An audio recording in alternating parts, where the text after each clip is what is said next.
बांग्लादेश के हिंदुओं को अब शांति से गुजारा होगा, या तो उन्हें भागना पड़ेगा या तो उन्हें लड़ना पड़ेगा। अब आपके सामने कल ये स्थिति पैदा हो, या तो भागो या तो लड़ो, क्या चुनोगे? कश्मीर में भी ये हो चुका है लगभग 30 वर्ष पहले। वहां भी ये ऑप्शन था, या लड़ो या तो भागो। तो हिंदुओं ने भागना चुना और भाग गए। अरे भागे थे जितने लोग, इतने लोग लड़े होते तो उन लोगों को भगा दिया होता। भागे तो अपना सब गवा दिया। हिंदू, अच्छा सच बताओ, हिंदू भागना जानता है कि लड़ना जानता है? सच बताओ, हिंदू की स्थिति क्या है? हिंदू क्या है? हिंदू के अंदर ना खून ठंडा हो गया। ये लड़ता नहीं, भाग जाता है। कौन लड़, चलो। लेकिन मैं आपको बताऊं, अर्जुन भी कह रहे थे मैं नहीं लड़ूंगा, भाग जाऊंगा। भागते हुए अर्जुन को लड़ने की प्रेरणा किसने दी? भगवान खुद कहते हैं कि भाग के कहां जाओगे, लड़ अर्जुन लड़। और जो लड़ता है उसका साथ भगवान देते हैं, हूं मैं, तो लड़। इसलिए पानी वानी भर रहा हो बॉडी में थोड़ा सा, है ना,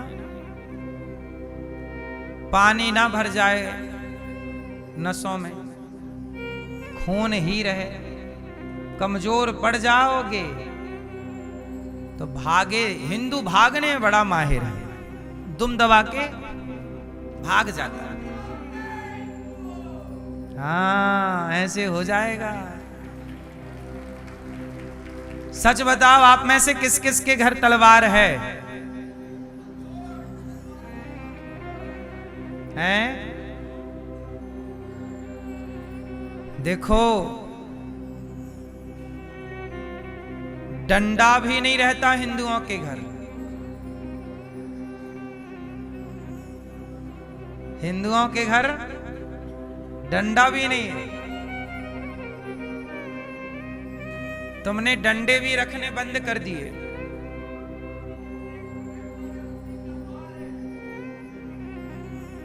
इसलिए हम आपको 100 बात की एक बात कहें कि आपकी डिग्रियां, आपकी जमीन, आपकी जायदाद काम ना आएगी। आपके घर के आगे आपके नाम की प्लेट लगी है ना, बस उसे उखाड़ के दूसरा अपना नाम लिख देगा, हो गया उसका। आपके खेत पे आके वो खड़ा हो जाएगा, कह देगा ये हमारा, तुम्हें भागना पड़ेगा। पाकिस्तान कितना बड़ा था, कितना बड़ा भूभाग था, और वहां हिंदुओं की खेलती हंसती आबादी थी। हजारों साल से वहां हिंदू रहा करते थे। पल भर में बंटवारा हो गया, सबको खेत घर छोड़ के आना पड़ा कि नहीं? बंटवारा इसी शर्त पे हुआ था कि पाकिस्तान में मुसलमान रहेंगे, हिंदुस्तान में हिंदू रहेंगे। तो पाकिस्तान से तो खदेड़ दिए गए हिंदू। यहां से जाने के टाइम बापू को बुखार आ गया, बोले यहां से नहीं भेजेंगे। हैं?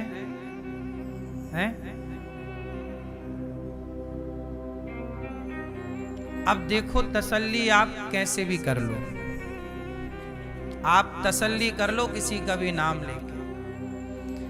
आंखें मूंद लेने से संकट नहीं टलता। शुतुरमुर्ग क्या करता है, जब संकट सामने देखता है तो रेत में अपना मुंह डाल लेता है। उसे लगता है हमें नहीं दिख रहा है, मतलब सामने कोई संकट नहीं है। केरल से हिंदू खदेड़ दिए गए। फिनिश है केरल, लगभग फिनिश है। कश्मीर आपके सामने है। बंगाल से हिंदू खदेड़े जा रहे हैं।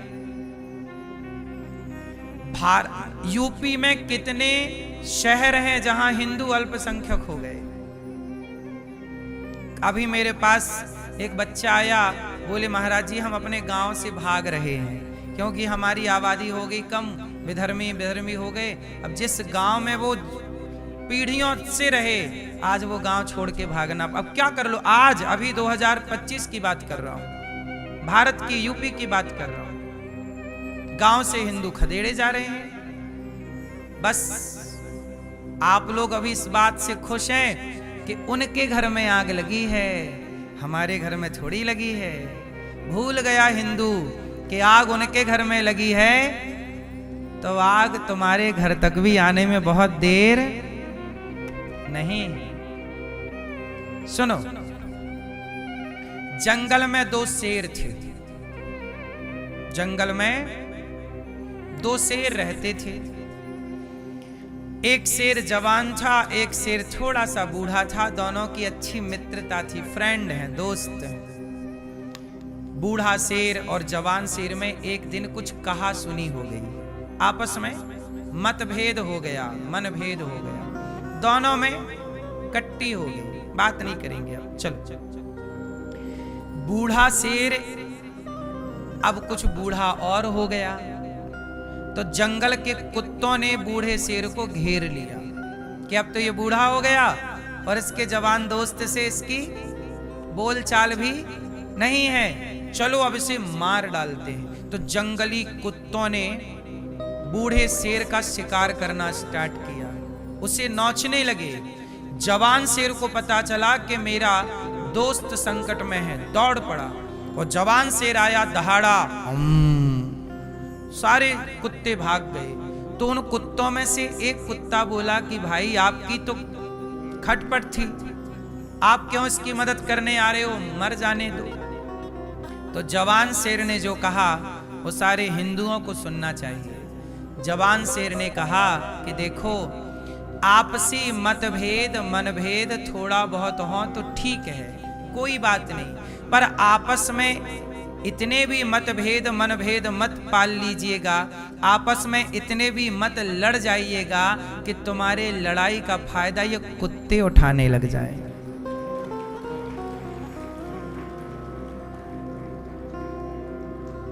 मेरे सनातनियों, हम आपस में ना लड़े होते, आपस में मतलब ब्राह्मण क्षत्रिय वैश्य शूद्र, हम चारों यदि संगठित होते तो क्या हमें मुगल कभी गुलाम बनाते, अंग्रेज कभी गुलाम बनाते?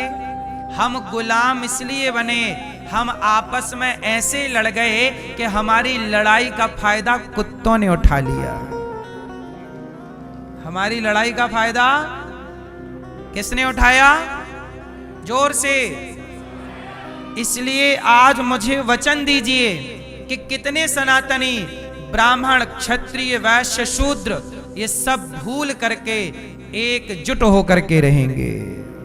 सनातनी ब्राह्मण क्षत्रिय वैश्य शूद्र ये चारों कौन हैं? भाई हैं। ब्राह्मण क्षत्रिय वैश्य शूद्र चारों भाई हैं और हमें एक दूसरे का साथ और सहयोग देना चाहिए। यदि साथ देते रहे, सहयोग करते रहे तो कभी हमारे बीच में कुत्ते नहीं आएंगे, वरना ये कुत्ते शेर को गुलाम बना लेंगे। क्योंकि कुत्तों की झुंड होगी, फौज होगी, तो शेर को कुत्ते के अधीन चलना पड़ेगा। यही हुआ। पृथ्वीराज को आपसी लड़ाई थी, पृथ्वीराज की और जयचंद की। पृथ्वीराज की पत्नी संयोक्ता के पिता हैं जयचंद। संयोक्ता पृथ्वीराज से प्रेम करती थी और पृथ्वीराज ने उनको उठा लिया और ब्याह कर लिया। इस बात से इनके अभिमान हट हो गया। अरे क्या किया भाई, हमारे सामने हमारी बेटी उठा ली। तो जयचंद ने क्या किया कि अपने दामाद के खिलाफ जाकर के मोहम्मद गौरी से हाथ मिला लिया।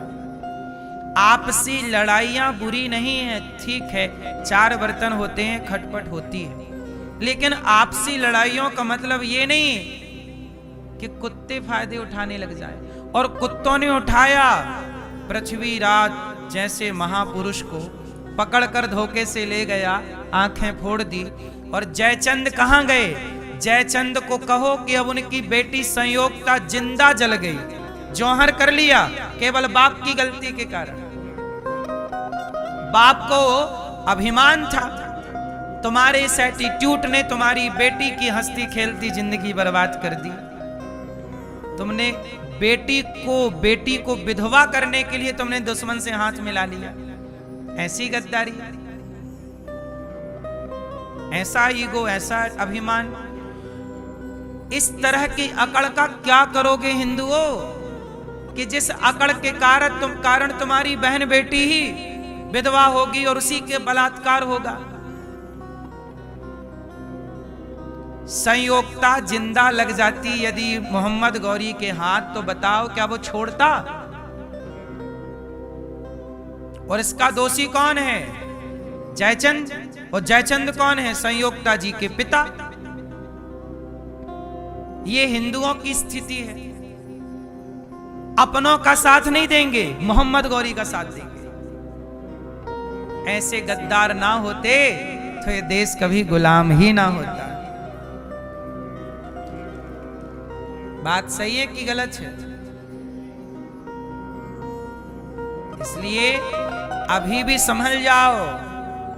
बांग्लादेश में जो घटना घटी, एक दीपू चंद्र दास नाम के बालक को, जो कि अभी 20-25 साल का जवान लड़का था, मार डाला, पेड़ पे लटका के आग लगा दी, जलते हुए को मारा। इससे बड़ा कलंक मानव जाति के लिए हो सकता है? इसलिए सनातनियों जाग जाओ, वरना ये स्थिति आपके आसपास भी है। तुम शांति की बातें करते रहो और वहां क्रांति की